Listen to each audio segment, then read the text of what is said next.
नमस्कार, बहुत स्वागत है आप सभी का इस बुलेटिन में। आपके साथ मैं हूं पूजा कविया गोमा।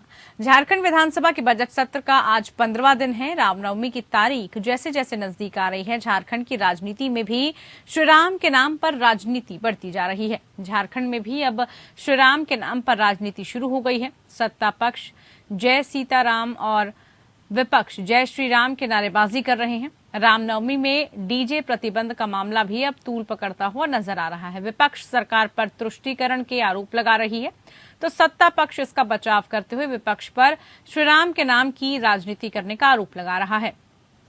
भाजपा विधायक मनीष जायसवाल ने कहा कि हिंदू पर राज्य में दमन हो रहा है। मुख्यमंत्री इस मामले पर बोलने से बच रहे हैं। हिंदुओं पर केस किया जा रहा है। हेमंत सोरेन एक पक्ष को खुश करने के लिए ऐसा फरमान जारी कर रहे हैं। उन्होंने कहा कि मंत्री मिथिलेश ठाकुर ने एक ट्वीट कर जानकारी साझा की है कि डीजे पर प्रतिबंध नहीं है, लेकिन इनके बयान और अधिकारियों के द्वारा जारी आदेश अलग अलग है। वहीं सत्ता की सहयोगी कांग्रेस के विधायक इरफान अंसारी सदन की कार्रवाई में भाग लेने पहुंचे तो चुनरी ओढ़े हुए थे।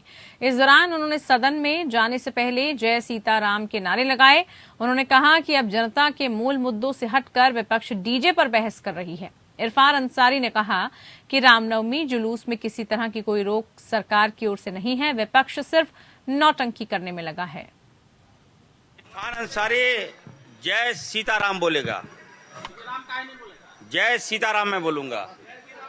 ठीक है, यहाँ नारी प्रधान देश है हमारा, नारी का भी सम्मान होना चाहिए, भगवान सीता माँ का भी सम्मान होना चाहिए, जो भाजपा के लोग नहीं देते हैं, कांग्रेस के लोग देंगे।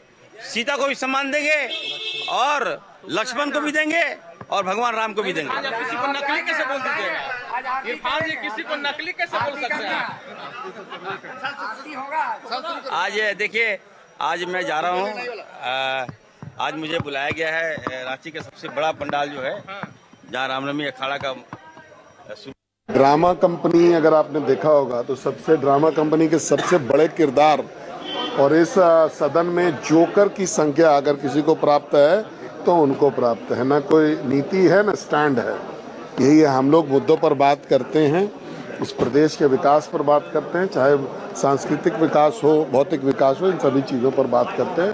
और किसी ऐसे व्यक्ति को जो कि जिसका चरित्र जोकर नुमा हो, उसके बारे में कोई कमेंट करने का मुझे आवश्यकता नहीं। केस भी करने का दावा कर रहे हैं वो। करना चाहिए, उनको करना चाहिए। विशेषाधिकार का मामला लाने की बात कह रहे हैं कि बांग्लादेशी लाए ना, जो भी है लाए। बांग्लादेशी के हितैषी तो हैं ही है, लाना चाहिए, लाए। आपकी मांग का क्या हुआ? बीजेपी वाले बाहरी है, इसको वो लोग हंगामा करते हैं। अभी क्या हम लोग अपना जो खतियान है वो कैप्सूल बना के लटका लें क्या? इधर झारखंड के राज्यपाल सीपी राधाकृष्णन ने देवघर में बाबा के दरबार में हाजिरी लगाई। राज्यपाल ने वैद्यनाथ मंदिर में पूजा अर्चना की और बाबा का आशीर्वाद लिया। इससे पहले पूर्व घोषित कार्यक्रम के तहत राज्यपाल देवघर परिसर में पहुंचे, जहां उपायुक्त मंजुनाथ भजंत्री और पुलिस कप्तान सुभाष चंद्र जाट द्वारा पुष्पगुच्छ देकर उनका स्वागत किया गया। इसके बाद महामहिम राज्यपाल सीपी राधाकृष्णन को देवघर परिसदन परिसर में गार्ड ऑफ ऑनर भी दिया गया।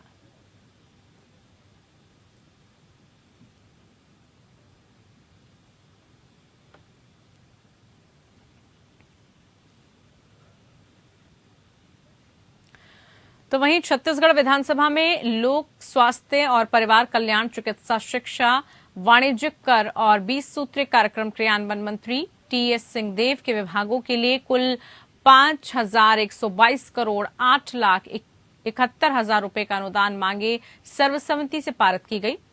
इनमें लोक स्वास्थ्य एवं परिवार कल्याण विभाग के लिए 3,207 करोड़ 70,90,000 रुपए दिए। चिकित्सा शिक्षा विभाग से संबंधित व्यय के लिए 1,574 करोड़, जबकि वाणिज्यिक कर विभाग से संबंधित व्यय के लिए 335 करोड़ 76,63,000 रुपए और 20 सूत्रीय कार्यक्रम क्रियान्वयन विभाग से संबंधित व्यय के लिए 4 करोड़ 13,15,000 रुपए शामिल हैं।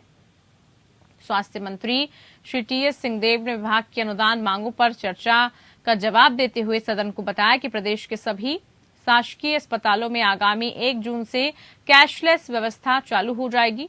मरीजों को इलाज, जांच और दवाओं के लिए 1 रुपया भी नहीं देना होगा। ओपीडी, आईपीडी, दवा और सभी तरह की डायग्नोस्टिक सेवाएं प्रदेशवासियों को निःशुल्क उपलब्ध कराई जाएंगी। मुख्यमंत्री भूपेश बघेल ने इस पर अपनी स्वीकृति भी दे दी है। उन्होंने कहा कि कैशलेस व्यवस्था से यूनिवर्सल हेल्थ केयर की परिकल्पना के अनुरूप स्वास्थ्य को एक अधिकार का रूप देने के लक्ष्य को हासिल करने के साथ ही प्रदेश की न्याय योजनाओं में एक और आयाम जुड़ेगा। इससे कैशलेस शासकीय अस्पताल की परिकल्पना पूर्ण होगी। स्वास्थ्य विभाग, जीएसटी, 20 सूत्री कार्यक्रम, इन विभागों के मांगों के संदर्भ में चर्चा हुई और पास हुए। महत्वपूर्ण एक बात जो रुचिकारक भी है कि 1 जून से छत्तीसगढ़ में सभी सरकारी अस्पतालों में कैशलेस व्यवस्था लागू हो जाएगी।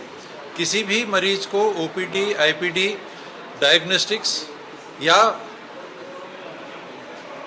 अन्य खर्च में एक भी पैसा खर्चा नहीं करना पड़े। वो एक्सरे हो, सीटी स्कैन हो, दूसरी व्यवस्थाएं हो, आयुष्मान कार्ड अलग चलेगा, नगद राशि एक पैसा भी नहीं लगेगा। ओपीडी इत्यादि में जो लगता था पैसा, आईपीडी में जो लगता था पैसा, वो नहीं लगेगा। तो वहीं छत्तीसगढ़ के पूर्व विधानसभा अध्यक्ष धर्मलाल कौशिक ने बजट अनुदान मांगों पर पत्रकारों से चर्चा के दौरान कहा कि छत्तीसगढ़ में जनता को लाभ मिल सके ऐसे कोई भी कार्य इस कांग्रेस सरकार ने नहीं किए हैं। कांग्रेस ने अपने जनघोषणा पत्र को आत्मसात करने के भी वादे को अधूरा छोड़ दिया है। यदि हम पीडब्ल्यूडी विभाग की बात करेंगे तो साल 2019 में केंद्र सरकार के द्वारा हर घर तक जल पहुंचाने के उद्देश्य से नल घर योजना का प्रारंभ किया गया और सितंबर 2023 में छत्तीसगढ़ के लिए इस योजना को निर्धारित भी किया गया। अन्य राज्यों को बाद में निर्धारित किया गया। इसके बावजूद छत्तीसगढ़ में इस योजना की स्थिति पूरे देश में 37वें नंबर पर है। केंद्र ने राज्य को लगभग 47 लाख तक के घरों में नल लगाने का लक्ष्य दिया गया था, जिसमें से इन्होंने 4 सालों में केवल लगभग 17 लाख घरों में ही नल लगवाए हैं। सरकार की नीति से स्पष्ट हो रहा है कि बाकी बचे 30 लाख घरों में नल देने में सरकार का कोई इरादा नहीं है। इसके साथ ही अगर हम ग्राम उद्योग विभाग की बात करें तो इस योजना में भी कांग्रेस ने अपनी भ्रष्टाचार होने का छाप छोड़ी है। उन्होंने कहा कि इस योजना के अंतर्गत कांग्रेस ने जमीन से जुड़े लोगों को छलने का काम किया है, जैसे कुटीर उद्योग, हाथकरघा, हस्तशिल्प, माटी कला बोर्ड में काम करने वाले श्रमिकों को जिनको राशि और काम मिलना चाहिए, आज इस कांग्रेस के शासनकाल में दर-दर भटक रहे हैं। आज एक महत्वपूर्ण ध्यान स्थगन का प्रस्ताव हम लोग लाए कि जिसमें 3-4 दिन से लगातार बारिश और ओले, जिसके कारण में किसानों के करोड़ों रुपए के फसल नुकसान हो गए। सब्जी, टमाटर से लेकर के नुकसान हुए हैं, वेजिटेबल, गेहूं है, चना है और मटरी है, ऐसे बहुत सारे फसल ओले के कारण में खराब हुए हैं। उसका हम लोगों ने स्थगन दिया है और उस स्थगन के माध्यम से किसानों की आवाज उठाई है, आसंदी से आश्वस्त किए हैं कि किसी न किसी रूप में चर्चा कराई जाएगी और निश्चित रूप से किसानों के ये बड़ा मामला है। जो नुकसान होते हैं उसकी भरपाई नहीं होती, बैंक लोन लेकर के सब्जी उगाते हैं और उनको खेत बेच करके पटाने की पड़ती है। ये महत्वपूर्ण मामला है और इसको लेकर के आज हम छत्तीसगढ़ के पूर्व मंत्री और बीजेपी नेता राजेश मूणत ने मुख्यमंत्री भूपेश बघेल पर निशाना साधा। उन्होंने कहा कि सत्यनारायण शर्मा कमेटी की रिपोर्ट आने के बाद भी कांग्रेस सरकार अगर स्काई वॉक के निर्माण को रोक कर रखती है तो 2023 में भाजपा की सरकार आने पर इसका निर्माण पूर्ण कराया जाएगा। इसके अलावा मूणत ने यह भी कहा कि मुख्यमंत्री जिस मार्ग पर रोज आते हैं वहां पर 4.5 साल बीतने के बाद भी फ्लाईओवर का निर्माण नहीं करवा सके हैं। पूर्व मंत्री राजेश मूणत ने मुख्यमंत्री भूपेश बघेल पर निशाना साधते हुए कहा कि भूपेश बघेल उन्हें लगातार टारगेट करते आए हैं। उन्होंने कहा कि फर्जी सीडी कांड के अभियुक्त मुख्यमंत्री भूपेश बघेल उन्हें हमेशा टारगेट करते रहे हैं। उन्हें इस बात का पूर्ण यकीन है कि अदालत में उनके पक्ष में ही फैसला आएगा। उन्होंने कहा कि मुझे ईश्वर पर पूर्ण विश्वास है। उन्होंने कहा कि सबसे पहले उनकी सुरक्षा हटाई गई थी, लेकिन वो जनता के बीच रहने वाले नेता हैं, उन्हें किसी बात का भय नहीं है। जो प्रशासनिक कमेटी सीनियर मोस्ट आईएएस की अध्यक्षता में होती है, बस सेकंड कमेटी होती है जिसमें सुनील कुजूर साहब उसके अध्यक्ष होते हैं। फिर उसके बाद में टेक्निकल कमेटी के साथ जिसमें लोकल सदस्य, बिल्डर से लेकर के अन्य लोगों को उसमें रखते हैं। तीसरी एक कमेटी और गठित होती है जिसके अंदर माननीय अपर सचिव लोक निर्माण विभाग और विशेष सचिव नगरीय प्रशासन विभाग, ये 3 कमेटियां गठित करते हैं। ये 3 कमेटियां अपनी अपने हिसाब से बैठक करते हैं। बैठक में सुझाव आते हैं, जनप्रतिनिधियों की बैठक होती है, उसमें सब लोगों ने अपने सुझाव दिए और सुझाव में उस टेंडर प्रक्रिया से लेकर के इन सब चीजों के ऊपर जनप्रतिनिधि अपनी बात रखते हैं। प्रश्न यह है कि जनप्रतिनिधियों की एक सर्वे रिपोर्ट के अंदर कमेटी की रिपोर्ट के बाद में राज्य सरकार को रिपोर्ट प्रस्तुत करते हैं। और आज सत्यनारायण शर्मा जी ने विधानसभा के बाहर इस बात को कहा कि मेरे जनप्रतिनिधियों की कमेटी की रिपोर्ट राज्य सरकार को प्रस्तुत कर दी।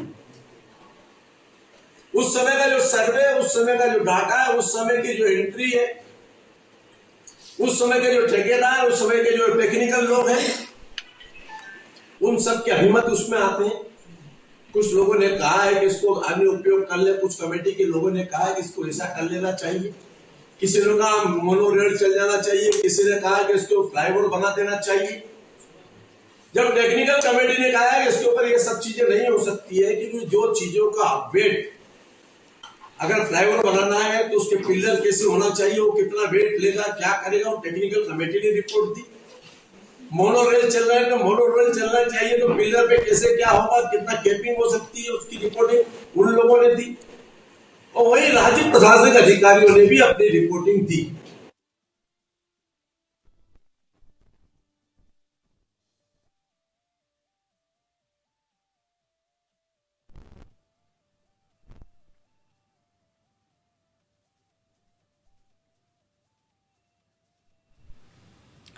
तो वहीं रायपुर नगर निगम के महापौर एजाज डेबर ने नगर निगम का साल 2023-24 के लिए करीब 74,68,000 के घाटे का बजट पेश किया। निगम की कुल वार्षिक आय 1499 करोड़ 6,86,000 है, जबकि कुल व्यय 16,800 करोड़ 1608 करोड़ 74,43,000 है। प्रारंभिक शेष 108 करोड़ 92,90,000 है, जबकि महापौर ने कुल 1607 करोड़ 99,76,000 का बजट पेश किया, जिसमें 74 लाख का घाटा बताया गया। बजट में मास्टर प्लान के मुताबिक सड़क बनाने के लिए 5 करोड़ का प्रावधान किया गया। शहर के विकास के लिए नए बजट में जो प्रावधान है उसमें निगम की ओर से 200 करोड़ के बॉन्ड जारी किए जाएंगे। इसका उपयोग आय के स्रोत उत्पन्न करने के लिए किया जाएगा।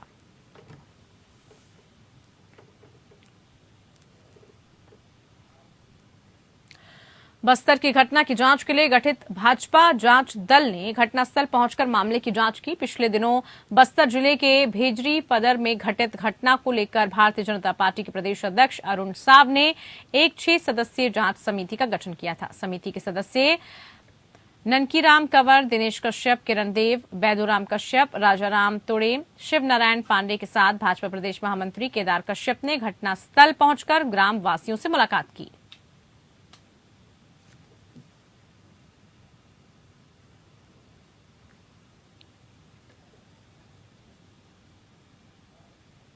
वहीं राजनांदगांव शहर के इमाम चौक पर भारतीय जनता पार्टी पिछड़ा वर्ग मोर्चा के बैनर तले सैकड़ों की संख्या में बुजुर्गों ने प्रदेश सरकार से पेंशन में वृद्धि की मांग करते हुए धरना प्रदर्शन किया। इस दौरान एक रैली निकालकर कलेक्टर को मुख्यमंत्री के नाम पेंशन की राशि में बढ़ोतरी की मांग पत्र सौंपा गया।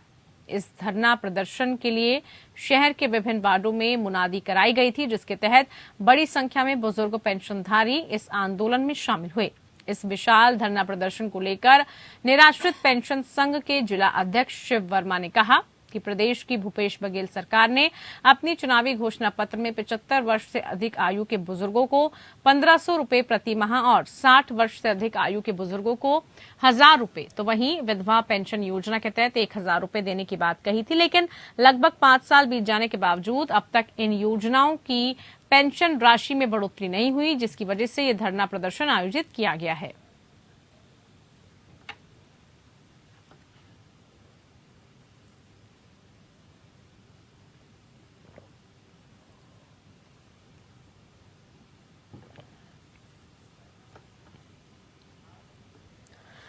इधर रायपुर में श्री रावतपुरा सरकार विश्वविद्यालय में ICSR द्वारा प्रायोजित 2 दिवसीय राष्ट्रीय संगोष्ठी ट्रांसजेंडर समाज और मीडिया विषय पर आयोजन किया गया। कार्यक्रम का आयोजन सामाजिक कार्य विभाग और पत्रकारिता एवं जनसंचार विभाग के तत्वाधान में किया गया, जो Indian council of social science research यानी ICSSR द्वारा प्रायोजित किया गया।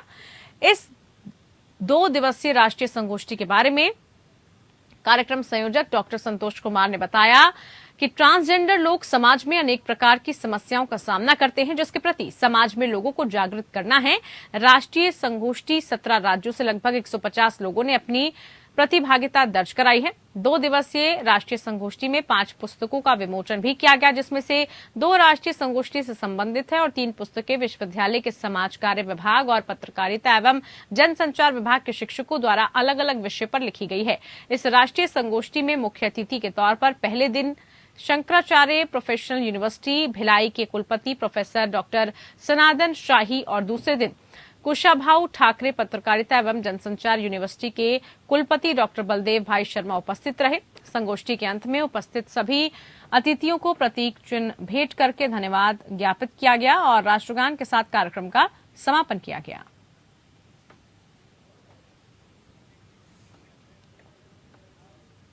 बात अब बिहार के मुजफ्फरपुर की, जहां पर प्रधान डाकघर में GDS परीक्षा में फर्जी सर्टिफिकेट को लेकर वेरिफिकेशन में पहुंचे 11 मुन्ना भाइयों को पुलिस ने हिरासत में ले लिया। वहीं मामले को लेकर सारण में पुलिस टीम ने छापेमारी की और सर्टिफिकेट बनाने वाले मास्टरमाइंड को भी सारण से गिरफ्तार किया गया। बताया जा रहा है कि हेड पोस्ट ऑफिस में GDS परीक्षा को लेकर सर्टिफिकेट वेरिफिकेशन कराया जा रहा था। उसमें एक अभ्यर्थी को इंग्लिश में 98 नंबर देखकर उसका टेस्ट लिया गया, तो वहीं इंग्लिश लिख नहीं पाया वो। ऐसे में फर्जीवाड़े का खुलासा हो गया। 11 लोगों के सर्टिफिकेट फर्जी निकले। सभी का सर्टिफिकेट बोकारो के एक स्कूल के नाम से बना हुआ था। इस मामले को लेकर देर रात सारण में छापेमारी की गई, वहां से मास्टरमाइंड को भी गिरफ्तार किया गया।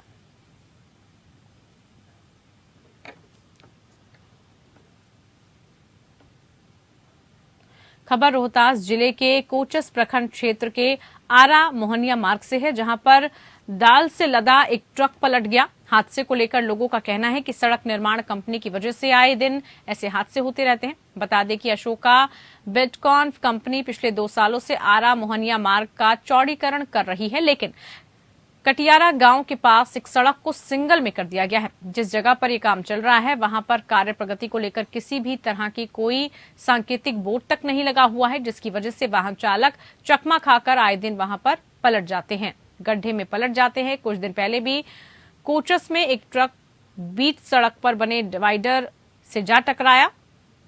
इस तरह की घटनाएं लगातार सड़क निर्माण कंपनी के द्वारा बिना कार्य प्रगति के बोर्ड एवं इंडिकेटर लगाए बिना कार्य करने से घट रही हैं।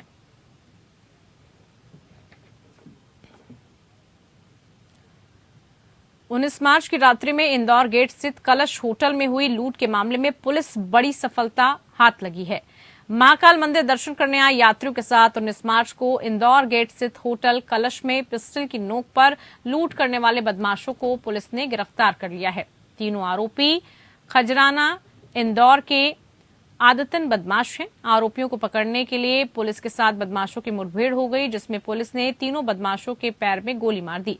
उज्जैन अधीक्षक सत्येंद्र कुमार शुक्ल ने प्रेस से चर्चा कर जानकारी लेते हुए बताया कि तीनों आरोपी आदतन अपराधी हैं, जिनके ऊपर इंदौर में दर्जनों केस दर्ज हैं। एसपी ने कहा कि पूरी पुलिस टीम को सराहनीय कार्य करने पर इनाम भी दिया जाएगा।